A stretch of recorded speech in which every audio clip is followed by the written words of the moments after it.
Assalamualaikum warahmatullahi wabarakatuh. Saya Syahabuddin. Terima kasih banyak kerana anda berada di channel YouTube saya dan terima kasih banyak jika anda telah tekan butang subscribe. Kalau belum tekan butang berkenaan, tekan butang itu sekarang. Jika ada video-video yang bermanfaat, insya-Allah akan ada di feed YouTube anda. Hari ini viral satu isu di Twitter berkaitan tentang hukum basuhan dengan washing machine, dan perkara yang sama viral dekat Facebook juga. Ramai kawan-kawan kita berkongsi berkaitan tentang hal berkenaan. Disebutkan oleh pemilik akaun berkenaan, dia kata sehelai seluar yang terkena najis walaupun setitis air kencing sekalipun, bila dibasuh bersama dengan washing machine, maka najislah hukumnya ke semua pakaian yang dibasuh bersama seluar dalam washing machine berkenaan. Ramai yang terlepas pandang pasal perkara ini. Itu yang disebutkan di dalam kenyataan Twitter berkenaan. Sebenarnya bukan ramai orang terlepas pandang, awak tu saja yang tak reti dan rumit-rumitkan hukum, sedangkan awak tak tahu benda ni simple saja. Bahawa hukum hakam ni bukan boleh main kita rasa-rasa, kita main suka hati, kita pergi jawab, kita pergi letakkan kenyataan. Ia tertegak kepada fakta dan juga hujah. Ia bukan sekadar main sedap mulut saja, senang diucapkan lalu kita lontarkan apa saja yang kita nak sebut. Tak boleh. Semak dulu apa yang kita nak sebut, semak dulu apa yang kita nak sampaikan apabila dia disandarkan berkaitan tentang isu agama kita. Tanyalah dulu ustaz-ustaz kita, ahli-ahli agama kita. Berlambak ustaz-ustaz yang ada di atas muka bumi Malaysia ni. Tanyalah mereka dulu hukumnya. Jangan duk suka hati buat hukum sendiri. Ustaz-ustazah tu mereka pun tak ada hak nak cakap sesuka hati. Mereka pun terhad dengan penjelasan dalil dan juga hujah. Kalau tak ada dalil dan hujah, mereka pun tak ada kelayakan untuk sebut apa-apa. Sebab Allah dah ingatkan kita, wala taqfu ma laysa laka bihi ilm. Inna sam'a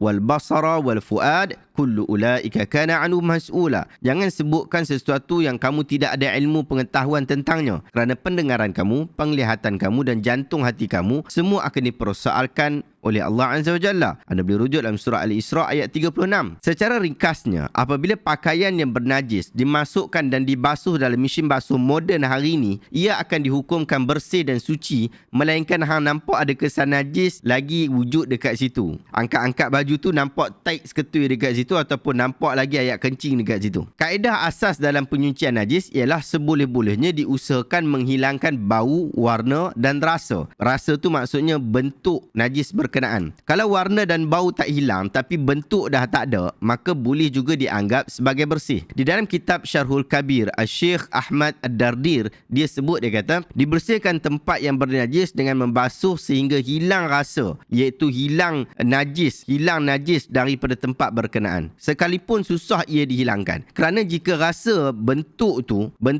najis tu masih tertinggal, menjadi bukti bahawa masih ada najis di tempat berkenaan, lalu disyaratkan supaya dia dihilangkan. Tetapi tidak disyaratkan untuk menghilangkan warna, hilangkan bau jika ia masih sukar dihilangkan. Anda boleh rujuk pada jilid yang pertama muka surat 80. Dalam mazhab Asy-Syafi'i rahimahullah, jika kita nak bersihkan satu pakaian yang bernajis tetapi di tempat air yang tak cukup 2 qullah, air tu sikit, maka air mutlak mestilah mendatangi najis. Dengan maksud kita kena curahkan air pada tempat bernajis, tidak kira dari atas bawah, tak kisah, tak ada masalah. Tak boleh kita pergi rendam baju yang bernajis dalam baldi, lepas tu terus kita keringkan dan pakai. Tapi kalau dekat tepi sungai tu tak ada masalah, kita boleh rendam sebab air tu lebih daripada 2 qullah. Dalam isu mesin basuh, mesin tu dah ikut mazhab Syafi'i dah, sebab air telah masuk ke dalam mesin setelah baju atau pakaian diletakkan di dalam mesin basuh. Jadi air itu mendatangi najis. Apatah lagi sistem mesin basuh moden hari ini menyebabkan air sabun yang bersifat membersihkan najis dan kotoran dibuang, kemudian dibersihkan dengan air mutlak beberapa kali sebelum ia dianggap sebagai bersih. Menariknya, fakta sains yang dibuat kajian oleh tim Ustaz Dr. Hafiz Qodiang membuktikan bahawa najis dah tak ada pada pakaian yang menggunakan mesin basuh moden ni, dan sewajarnya telah dianggap bersih dalam konteks taharah sebagai syarat sah ibadah salat, bukan sekadar menghilangkan kotoran najis semata-mata. Dalam kajian berkenaan juga memberi kesimpulan bahawa dobi-dobi yang ada di Malaysia ni boleh digunakan walaupun bercampur pakai muslim dan non-muslim, kerana pembuktian sains bahawa kotoran najis itu telah dibersihkan. Anda boleh rujuk penulisan tim Dr. Hafiz Qodiang dalam Jurnal Syariah jilid yang ke-23 bilangan 1 tahun 2020. Tajuk dia, pengesanan kenyah wujudan najis berdasarkan kaedah analisis profil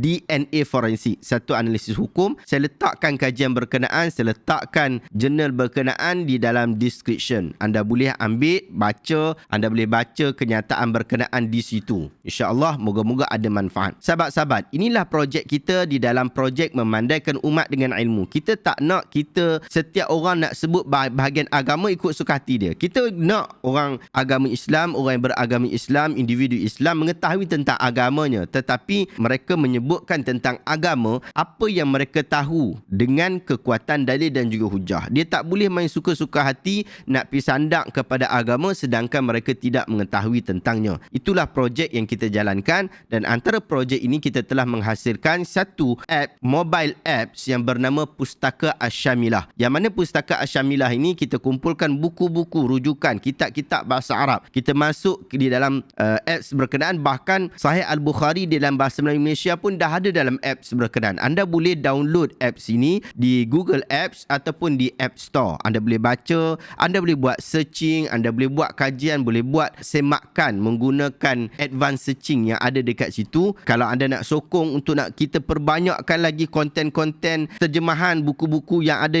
dalam apps berkenaan, anda boleh infak kepada apps itu dengan tekan butang donation yang ada dekat situ, ataupun terus pergi ke syahbudinahmad.com/infak. Adakah anda dapat sesuatu ilmu yang bermanfaat pada hari ini? Jika anda rasa video hari ini bermanfaat, tekan butang share, semoga orang lain juga mendapat manfaat yang sama. Terima kasih banyak. Assalamualaikum warahmatullahi wabarakatuh.